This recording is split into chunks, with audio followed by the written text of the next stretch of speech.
perro. Olfateó una combi abandonada en el desierto y reveló el secreto de una familia desaparecida. El tiempo, aquí en el desierto de Mapimí, no se mide con el reloj. Se mide con el sol que agrieta la tierra, con el viento que pule las piedras y con las arrugas que se van dibujando en la cara de un viejo. Yo, Rafael, a mis 78 años, soy un mapa de ese tiempo. Mis manos, que un día fueron fuertes para domar potros y lazar novillos, ahora son como raíces secas de mezquite, torcidas y ásperas, buenas apenas para sostener una taza de café o para acariciar la cabeza del lobo, mi perro. Pero la memoria, la memoria sigue clara como el cielo de Durango en un día sin nubes. Y en esa claridad, un secreto ha vivido por más de medio siglo, pesado como una piedra en el fondo de un pozo. Ya es tiempo. Lo sé porque el cuerpo avisa. Las mañanas me duelen los huesos con un frío que no es de fuera, sino de adentro, un frío que me recuerda que la vela se está consumiendo. Y lo sé, sobre todo porque Santiago está aquí. Mi nieto. Un muchacho de 28 años, con ojos vivos y manos suaves de ciudad, que dejó su mundo de ruidos y prisas para venir a cuidar a este viejo terco en su rancho polvoriento. Lo veo moverse por la casa, impaciente, siempre con ese aparatito en la mano que le muestra el mundo entero, y me pregunto si entenderá el valor de este pedazo de tierra que pisa, si podrá sentir el eco de las voces que habitan en el viento. El muchacho es bueno, tiene el corazón de su abuela Elena, que en paz descanse, pero es escéptico. Para él mis historias son cuentos para dormir, leyendas de un México que ya no existe. No lo culpo. ¿Cómo va a entender de lealtades y de sangre alguien que ha vivido entre concreto y multitudes anónimas? Pero ahora tendrá que escuchar. Porque el pasado no está muerto, mijo, nunca lo está. Apenas duerme bajo una delgada capa de arena, esperando que alguien con el valor suficiente venga a despertarlo. La señal llegó esta tarde. Como siempre, después de comer, me senté en el porche, en mi mecedora de tule, a ver cómo el sol empezaba a rendirse ante el horizonte. Santiago andaba inquieto, recorriendo los linderos de la propiedad con Lobo correteando a su lado. De pronto, los ladridos del perro se volvieron frenéticos, insistentes. Venían de más allá del arroyo seco, donde las dunas empiezan a tragarse el llano. Santiago le gritaba, pero el animal no obedecía. Lo vi desaparecer tras un montículo de arena y al rato regresó corriendo, jadeando, para jalarle del pantalón. «Abuelo, venga a ver esto», me gritó Santiago desde lejos, con una extrañeza en la voz que me puso alerta. Lobo encontró algo raro. Con la ayuda de mi bastón, me levanté. Cada paso era un recordatorio de mi fragilidad, un crujido en las rodillas, un pinchazo en la espalda. Caminé despacio, con la respiración corta, siguiendo a mi nieto hacia el lugar que el perro no dejaba de señalar. Y allí estaba, semienterrada por décadas de viento y arena, la osamenta de metal oxidado de una vieja combi Volkswagen. El color original, un azul cielo, apenas se adivinaba bajo capas de óxido y polvo. Era mi combi, la que manejé hace más de 40 años, la que creí perdida para siempre en una tormenta de arena. Verla allí como el fantasma de mi juventud fue como si Dios mismo me hubiera dado una palmada en la espalda. Ahora, Rafael, ¿es ahora o nunca? Santiago la miraba con la curiosidad de un arqueólogo. ¿De quién es esto, abuelo? ¿Cómo llegó hasta aquí? Lo miré a los ojos. Vi su curiosidad, su escepticismo de siempre luchando contra una nueva intriga. Ya no podía seguir callando. La combi era el principio del hilo. Si él tiraba, toda la madeja del pasado se desharía, y yo necesitaba que él estuviera listo para tejer con ella el futuro. Esa combi, mijo, es la guardiana de un secreto, le dije, y mi voz sonó más grave, más cansada de lo normal. Un secreto que empezó mucho antes de que yo naciera, la historia de nuestra sangre y de esta tierra. Siéntate, Santiago, siéntate aquí en la arena, junto a mí. Hay algo que debo contarte antes de que sea demasiado tarde, Antes de que el desierto se lo trague todo para siempre, el sol caía, pintando el cielo de naranjas y morados, los colores de las viejas zarapes. El viento del desierto susurraba, como si los espíritus de mis antepasados se hubieran acercado a escuchar. Santiago se sentó con la mirada fija en mí, y por primera vez vi en sus ojos no solo curiosidad, sino el peso de la historia a punto de caer sobre sus hombros. Ya era tiempo. Todo esto empezó hace casi 100 años, mijo, con tu bisabuelo, Antonio, mi abuelo.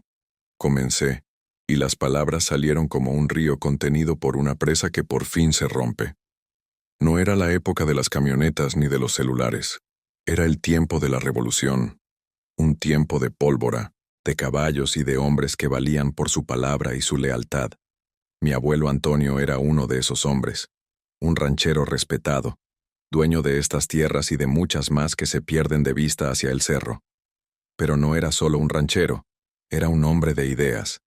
Creía en la justicia, en que la tierra es de quien la trabaja. Por eso, cuando la bola empezó, él se unió a los de Villa, no por ambición, sino por convicción. Hice una pausa, la garganta se me secó de golpe. Santiago me pasó su botella de agua sin decir nada. Bebí un sorbo, y el agua fresca me ayudó a seguir desenterrando los recuerdos. Tu bisabuelo no era un general famoso de los que salen en los libros. Era un capitán, un líder de hombres de aquí, de la comarca. Luchó con valor, pero en la guerra, Santiago, los enemigos más peligrosos no siempre están en el bando contrario. A veces comen en tu misma mesa. Había un hombre, Hernán Fuentes, cuya familia siempre había codiciado nuestras tierras. Eran de dinero, de los que se habían hecho ricos a la sombra de Porfirio Díaz. Cuando vieron que la revolución ganaba terreno, se hicieron pasar por revolucionarios, pero su única causa era el poder y la avaricia. Hernán sabía que mi abuelo no solo tenía tierras, sino algo más. La gente del pueblo hablaba de un tesoro que los antepasados de mi abuelo, que habían trabajado en las minas de hojuela, habían acumulado. Oro, decían. Joyas de la época colonial. La verdad es que el tesoro no era oro, era algo mucho más valioso. Documentos, títulos de propiedad originales, de la corona española, que probaban que estas tierras nos pertenecían desde hacía siglos. Y junto a ellos, cartas y salvoconductos firmados por los mismos generales revolucionarios, reconociendo la lealtad de mi abuelo y asignándole la custodia de fondos para la causa. Ese era el verdadero tesoro, la legitimidad de nuestra posesión y el honor de nuestra familia. Hernán Fuentes lo sabía, o al menos lo intuía, y usó la confusión de la guerra para atacar. Una noche, con la excusa de una traición, sus hombres emboscaron a mi abuelo. Hubo un tiroteo. Mi bisabuela, con mi padre apenas un niño en brazos, tuvo que huir en la oscuridad. Mi abuelo Antonio logró esconder el baúl con los documentos y el honor de nuestra familia en algún lugar de este desierto antes de que lo capturaran. Nunca más se supo de él. Desapareció. La versión oficial, la que impuso Hernán, fue que desertó, que era un traidor que se había robado el oro de la revolución.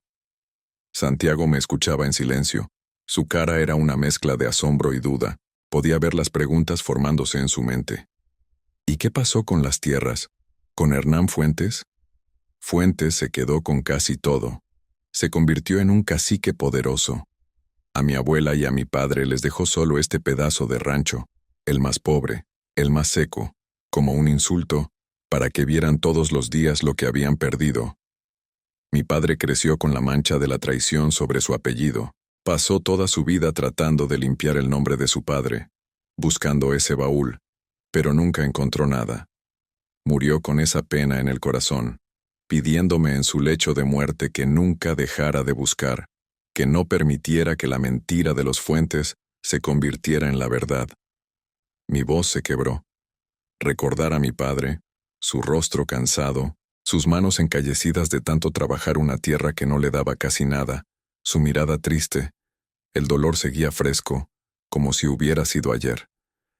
Yo seguí buscando Santiago. Por años, cuando era joven y fuerte, recorrí cada cañón, cada cueva de estos cerros, pero el desierto guarda bien sus secretos.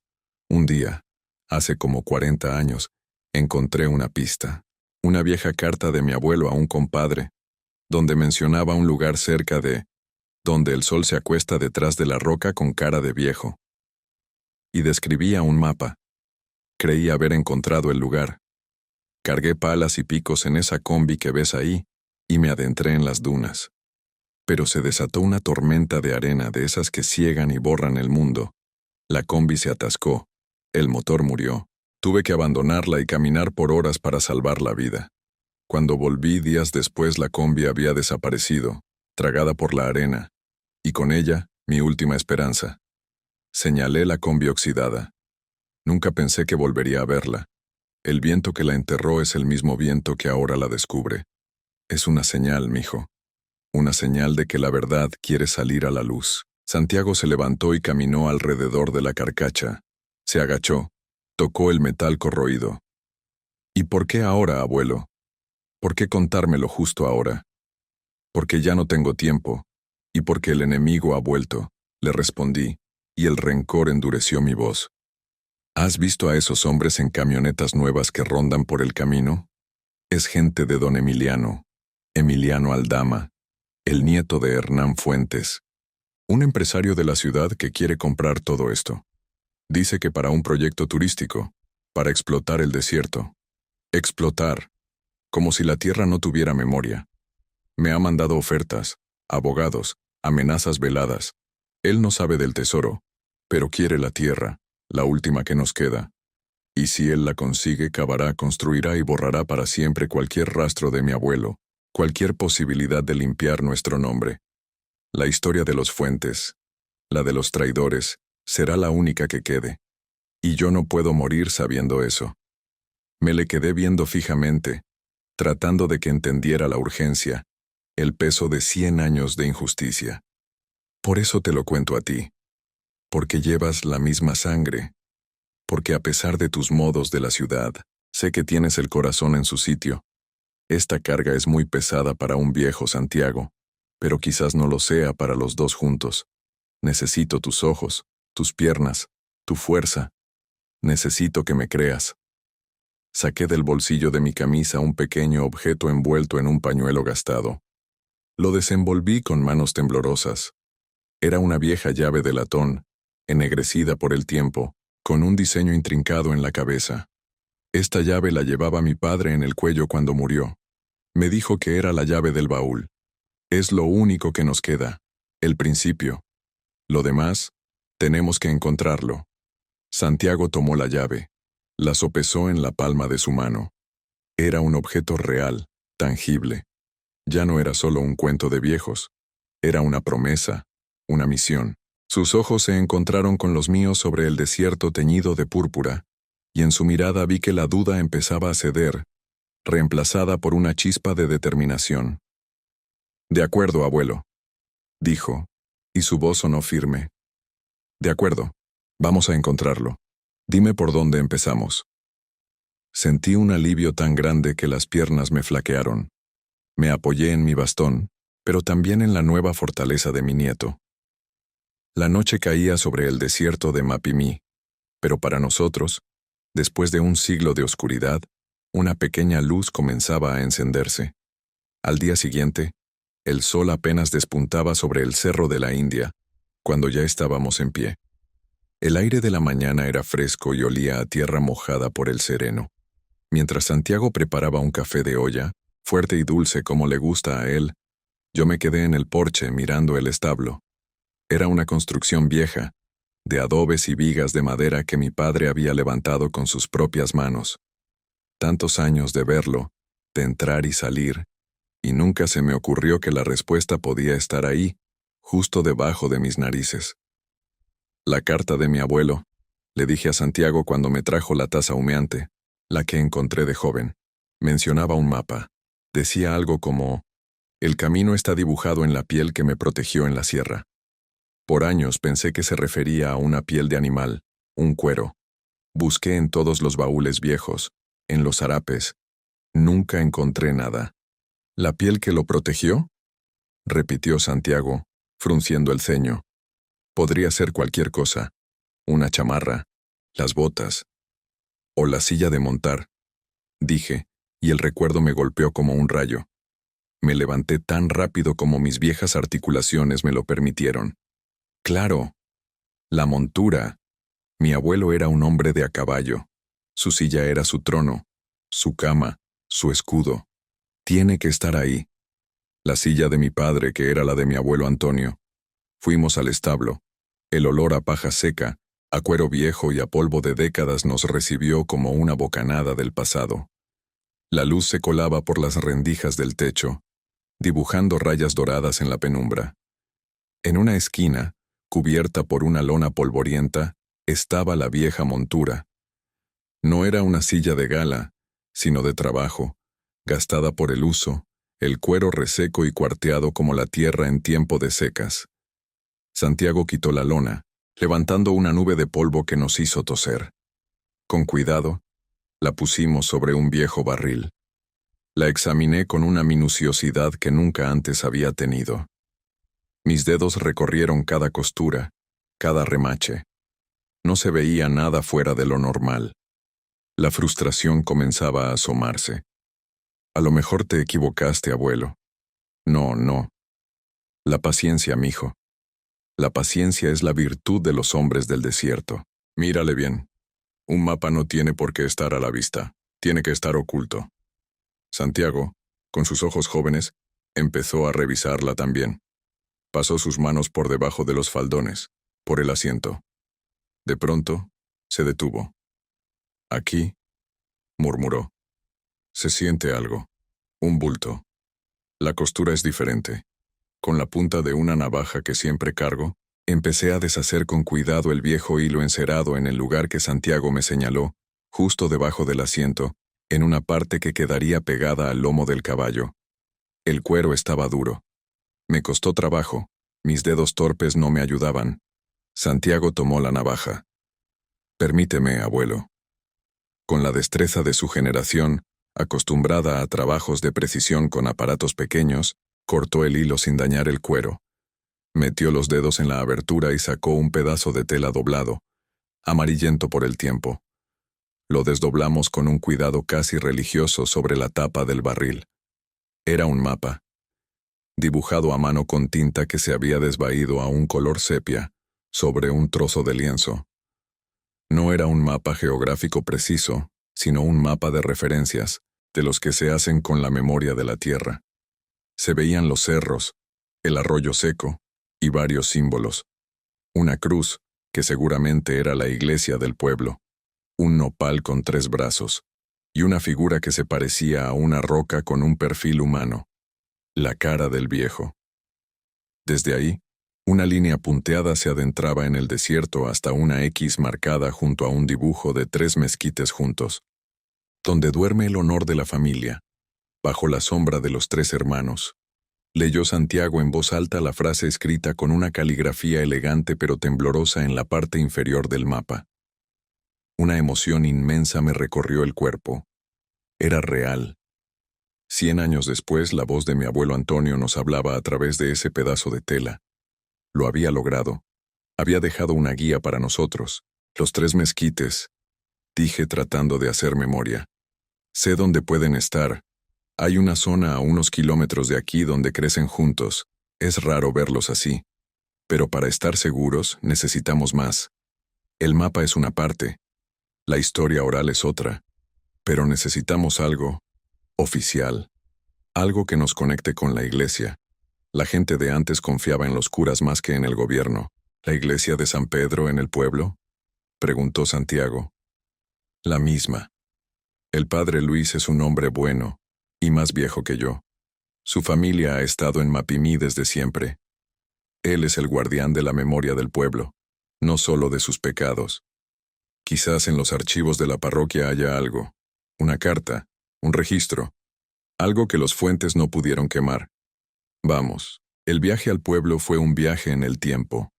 Santiago manejaba su camioneta por el camino de terracería, levantando una estela de polvo. Yo miraba por la ventana, viendo los lugares de mi niñez. Le señalaba. Ahí había un jacal donde vivía doña Elvira, la curandera. En ese llano hacíamos las carreras de caballos para la fiesta del santo patrono. El pueblo mágico de Mapimí nos recibió con sus casas de colores y su aire tranquilo. La iglesia de San Pedro se alzaba en el centro de la plaza, su cantera vieja y sólida, como la fe que representaba. El padre Luis nos recibió en la sacristía. Era un hombre menudo, de cabello blanco y ojos azules y acuosos que parecían haberlo visto todo. Olía a incienso y a libros viejos. Le conté la historia, con el mapa extendido sobre su escritorio de madera oscura.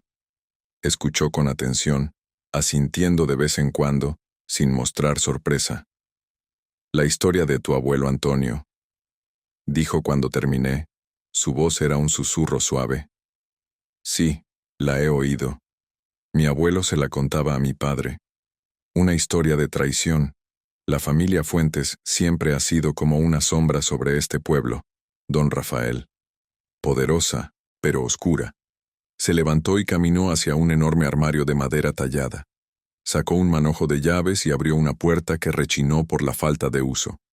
Los archivos parroquiales son un laberinto, pero hay una caja, la caja de los asuntos de la revolución. Mi predecesor, el padre Miguel, era un hombre valiente. Guardó muchas cosas que el gobierno y los caciques querían desaparecer. Cartas, testimonios. Él creía que la iglesia debía ser santuario no solo para las almas, sino también para la verdad. Desapareció dentro del cuarto oscuro y polvoriento. Lo oímos toser y mover cajas. Santiago y yo nos miramos. La tensión era palpable. ¿Y si no había nada? ¿Y si todo era en vano? El padre Luis regresó con una pequeña caja de madera atada con un cordel, la puso sobre el escritorio y sopló el polvo de la tapa. Con manos cuidadosas desató el nudo. Dentro había varios legajos de papeles amarillentos. Empezó a revisarlos con una lentitud exasperante. Ah, aquí está, dijo finalmente, sacando un sobre sellado con cera roja aunque el sello estaba roto. Una carta, dirigida al obispo de Durango en aquel tiempo, pero que nunca fue enviada. Es del padre Miguel. Abrió el sobre y leyó en voz alta. La carta describía la persecución de familias leales a la causa revolucionaria por parte de oportunistas como Hernán Fuentes. Y entonces, leyó el párrafo que hizo que mi corazón diera un vuelco. Y doy fe de la lealtad y el sacrificio del capitán Antonio Vargas, hombre de bien y cristiano devoto, a quien los hombres de Fuentes han hecho desaparecer. Me confió antes de su partida que había resguardado documentos de suma importancia para la causa y para el justo título de sus tierras, legados por sus mayores. Ruego a Dios que su nombre sea limpiado y su familia, ahora despojada, encuentre justicia. Junto a esta carta, adjunto un salvoconducto firmado por el general, que el mismo capitán Vargas me confió para su resguardo. El padre Luis buscó dentro del sobre y sacó otro papel, más pequeño y doblado. Era un salvoconducto oficial del ejército revolucionario, con la firma y el sello de un general importante. Nombraba a Antonio Vargas y le daba autoridad en la región. Era una prueba irrefutable de que no era un traidor. Las lágrimas se me escaparon sin poder contenerlas. Era la primera pieza sólida de la verdad, un documento que desmentía la calumnia que había pesado sobre nosotros por un siglo. Santiago puso una mano en mi hombro. Su rostro mostraba un asombro reverencial. El escepticismo había muerto por completo. Ahora era un creyente. Esto es increíble, abuelo. La fe mueve montañas, mijo, dijo el padre Luis con una sonrisa suave, y la verdad, aunque tarde, siempre encuentra un resquicio para salir a la luz. Pero necesitan más, necesitan la memoria viva. ¿La memoria viva?, preguntó Santiago. Vayan a ver a Carmen. Carmen Ríos. Vive al otro lado del pueblo, cerca del panteón. Es nuestra parienta, por el lado de mi abuela, una prima lejana que la familia olvidó, o quiso olvidar. Ella es la mujer más vieja del pueblo. Su mente ya no es lo que era para las cosas de ahora, pero para las de antes. Para las de antes, su memoria es un tesoro. Quizás ella recuerde algo que nadie más sepa. Salimos de la iglesia con el salvoconducto guardado como una reliquia. El sol del mediodía caía a plomo, pero yo no sentía el calor. Sentía una energía nueva, una esperanza que creía perdida. Estábamos armando el rompecabezas. Teníamos el mapa. Teníamos la prueba de la lealtad de mi abuelo. Ahora íbamos en busca de la voz del pasado. Encontramos a doña Carmen sentada en una mecedora en el patio de su pequeña casa de adobe, desgranando maíz. Era una anciana diminuta, con la piel tan arrugada como una pasa y los ojos nublados por las cataratas. Pero cuando hablamos, su mente se iluminó. «¿Antonio Vargas?», dijo, y su voz era un hilo frágil. Claro que me acuerdo. Bueno, no de él. Yo era una niña. Pero me acuerdo de las historias que contaba mi madre. Decía que era un hombre cabal, valiente, y que lo traicionaron por envidia. La gente de los Fuentes, malas entrañas. Le preguntamos por el tesoro, por el baúl. Ella negó con la cabeza. De oro no sé nada, pero sí de un secreto. Mi madre decía que la esposa de Antonio, tu bisabuela, le contó antes de morir que su marido le había dicho en su última noche: «Si algo me pasa, busca la sombra de los 3 hermanos cuando el sol esté más alto, y allí encontrarás nuestro honor». La sombra de los 3 hermanos. La misma frase del mapa. «¿Y sabe usted dónde están esos 3 hermanos, doña Carmen?», le preguntó Santiago, inclinándose hacia ella para que lo oyera bien. Ella sonrió, una sonrisa sin dientes que le iluminó el rostro. «¿Cómo no voy a saber si de niña jugaba allí? No son personas, muchacho. Son 3 mezquites muy viejos, que crecieron tan juntos que parecen uno solo. Están pasando la loma chata, donde el desierto se pone más bravo. Pero tengan cuidado. Esas tierras ahora las vigilan los hombres de Emiliano Aldama. Ese hombre tiene la misma sangre mala de su abuelo». El círculo se estaba cerrando. Todas las piezas encajaban. El mapa, el salvoconducto, la memoria de doña Carmen. Todo apuntaba al mismo lugar, pero el último pedazo del rompecabezas estaba enterrado bajo la arena, en el corazón del territorio enemigo. Y mi cuerpo, mi viejo y cansado cuerpo, no sabía si aguantaría un último viaje bajo el implacable sol del desierto. Pero tenía que hacerlo. Le debía eso a mi padre, a mi abuelo, y ahora se lo debía también a Santiago, que me miraba con un respeto y un cariño que eran el mejor bálsamo para mis viejos huesos. La búsqueda final estaba por comenzar. La presión de Emiliano Aldama se intensificó. Una mañana, mientras desayunábamos, una camioneta de lujo, tan fuera de lugar en nuestro rancho como un pingüino en el desierto, llegó levantando una nube de polvo. De ella bajó un hombre de traje, con zapatos demasiado limpios para pisar esta tierra. Nos entregó un documento. Era una notificación legal, un aviso de desalojo preliminar basado en una supuesta irregularidad en nuestros títulos de propiedad, esos títulos falsificados que los Fuentes habían conseguido hacía un siglo. Don Emiliano les hace una última oferta, por las buenas, dijo el hombre con una sonrisa que no le llegaba a los ojos. Mucho más de lo que vale este secarral. Si no, el juez fallará a su favor. Tienen un mes. Ver la arrogancia en el rostro de ese hombre, sentir la soga de los Fuentes apretándose de nuevo en el cuello de mi familia, me llenó de una furia fría. «Dígale a su patrón», le dije a Santiago que le contestara, pues a mí la rabia me trababa la lengua, «que esta tierra no está en venta, ni hoy ni nunca». El hombre se encogió de hombros y se fue, pero su visita nos dejó un miedo helado. Un mes. Teníamos un mes para encontrar la verdad o perderlo todo para siempre. «Abuelo, tenemos que ir ya», dijo Santiago con la mandíbula apretada. «No podemos esperar más». Y así lo hicimos. Al día siguiente, antes del amanecer, cargamos la camioneta de Santiago con palas, picos, agua y algo de comida. Yo me llevé mi viejo rifle, el 30-30 de mi padre.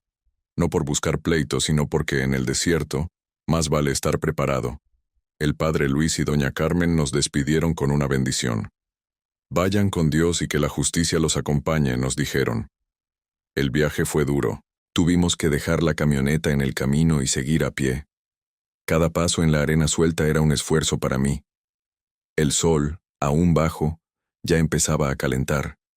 Santiago me ayudaba, ofreciéndome su brazo para apoyarme, deteniéndose cada vez que necesitaba tomar aire. Él cargaba con casi todo el equipo sin una queja. Veía en su rostro la determinación de un hombre que ha encontrado una causa. Ya no era el muchacho de la ciudad. Era el nieto de Antonio Vargas, luchando por su herencia. Con el mapa en la mano y mis recuerdos como guía, nos orientamos. ¿Ves aquel cerro con la cima plana? La loma chata que dijo doña Carmen, le indicaba. Tenemos que rodearla por el lado donde nace el sol. Caminamos por horas. El paisaje era majestuoso y terrible a la vez. Un mar de arena y matorrales espinosos bajo un cielo inmenso y azul. El silencio solo era roto por el viento y el zumbido de algún insecto. Finalmente, los vi, a lo lejos, como un espejismo. 3 mezquites viejos y retorcidos, creciendo tan juntos que sus ramas se entrelazaban, formando una sola copa ancha y frondosa. Los 3 hermanos, susurré, y sentí un escalofrío a pesar del calor. Estábamos en el lugar correcto. Cuando llegamos el sol estaba en su punto más alto, justo como había dicho la bisabuela. La sombra de los 3 árboles era un círculo oscuro y definido sobre la arena clara. Justo en el centro de esa sombra. La X del mapa. Aquí es, dije, mi corazón latiendo con fuerza. Hay que cavar aquí. Santiago no perdió tiempo. Clavó la pala en la arena. El trabajo era agotador. La arena seca se deshacía, y por cada palada que sacaba, la mitad parecía volver a caer en el hoyo.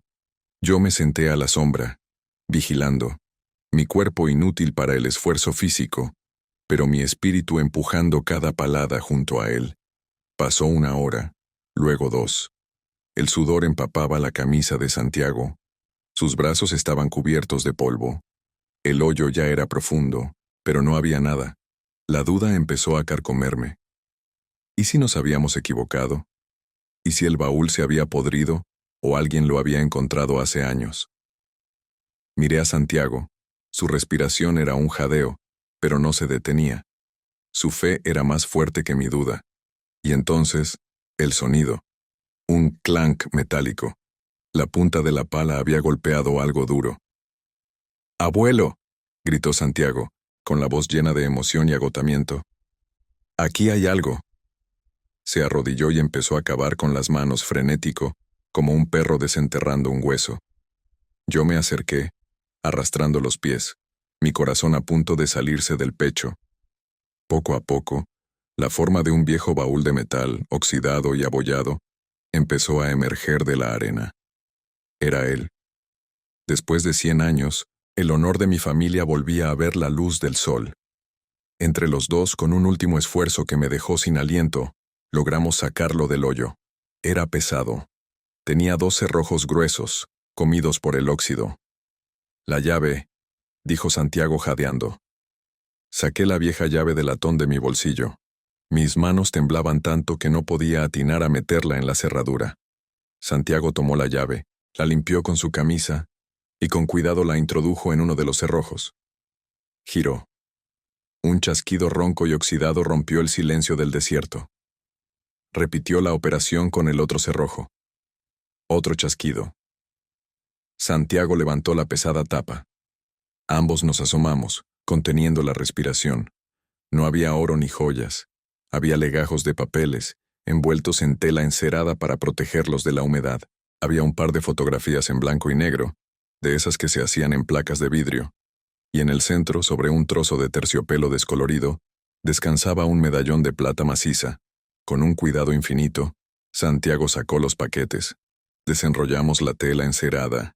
Allí estaban los títulos de propiedad virreinales, con sus sellos de cera y su caligrafía intrincada. Eran la prueba irrefutable de que esta tierra era nuestra desde mucho antes de que México fuera México. Y junto a ellos, las cartas y los recibos firmados por los líderes revolucionarios, detallando los fondos que mi abuelo había manejado para la causa. Luego, las fotografías. En una de ellas, un hombre joven y de mirada fiera, con bigote espeso y cananas cruzadas sobre el pecho, nos miraba desde el pasado. Era mi abuelo Antonio. A su lado otros hombres armados, los hombres que lucharon con él. Su rostro no era el de un traidor, era el rostro de un guerrero. Finalmente, tomé el medallón. Estaba ennegrecido por el tiempo, pero pesado, real.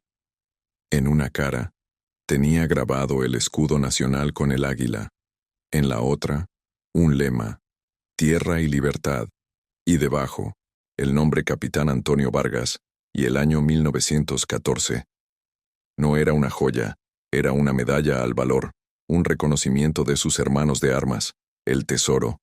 Este era el verdadero tesoro, no el metal ni las piedras preciosas, sino la prueba, la verdad, el honor. Ya no pude más. Me senté en la arena, junto al baúl abierto, y lloré. Lloré por mi abuelo, asesinado y calumniado. Lloré por mi padre, que murió con la pena de no poder limpiar su nombre. Lloré por mí, por todos los años de llevar esta carga en silencio. Eran lágrimas de dolor, sí, pero también de un alivio inmenso, de una paz que por fin llegaba a mi alma. Santiago se arrodilló a mi lado. No dijo nada, solo me abrazó, fuerte. Y en ese abrazo, en medio del desierto que había guardado nuestro secreto por un siglo, sentí que el círculo por fin se había cerrado. El abuelo, el padre, el hijo, el nieto. Éramos uno solo en ese momento, una cadena inquebrantable de sangre y memoria. Lo logramos, abuelo, susurró Santiago, con la voz rota por la emoción. Lo logramos. No, mijo, le respondí mirándolo a través de mis lágrimas. Tú lo lograste. Yo solo te mostré el camino. Ahora esta historia es tuya. Tú eres su guardián. La confrontación con Emiliano Aldama no fue en una oficina ni en un juzgado. Fue en la plaza del pueblo, a la vista de todos. Con la ayuda del padre Luis, convocamos a una junta con las autoridades municipales y los ancianos de la comunidad.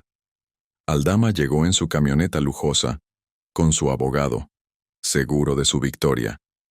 Extendimos sobre una mesa, frente a la puerta de la iglesia, todo lo que habíamos encontrado. Los títulos virreinales, el salvoconducto, las cartas revolucionarias, el medallón de plata. El padre Luis, con su autoridad moral, explicó el significado de cada documento.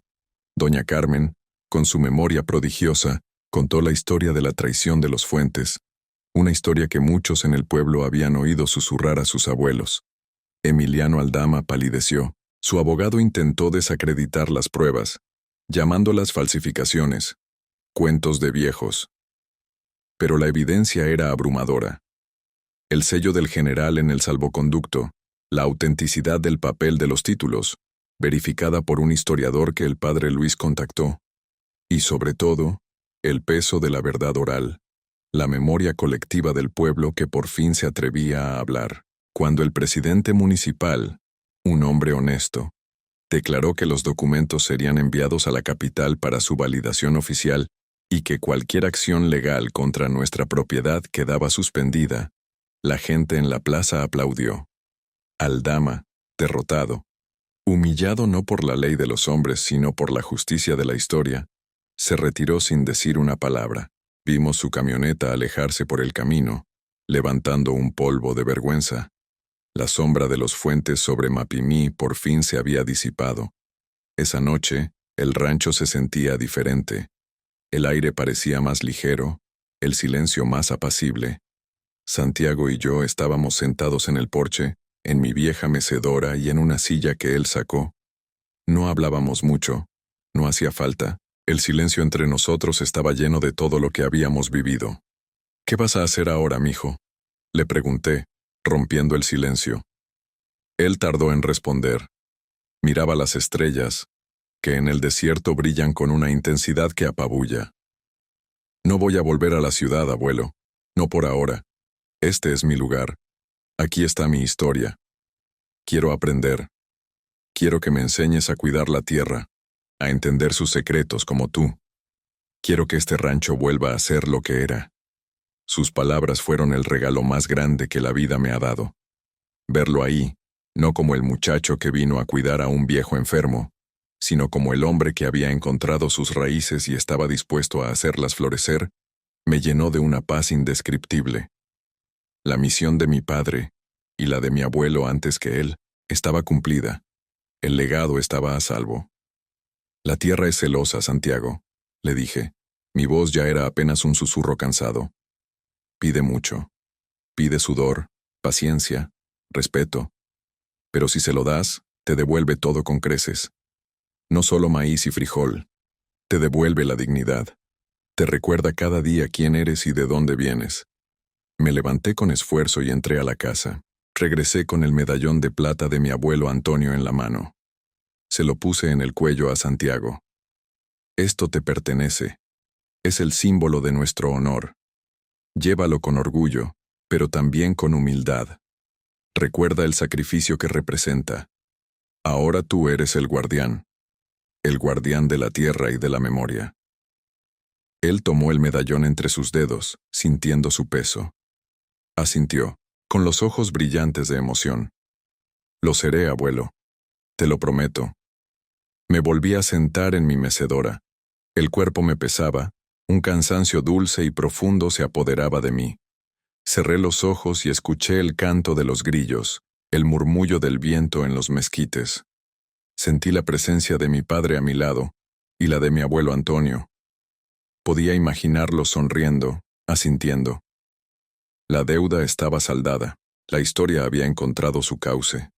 Los secretos enterrados, pensé, siempre buscan la luz. Y a veces, necesitan las manos de un nieto para desenterrarlos, para honrar lo que los abuelos protegieron con su silencio.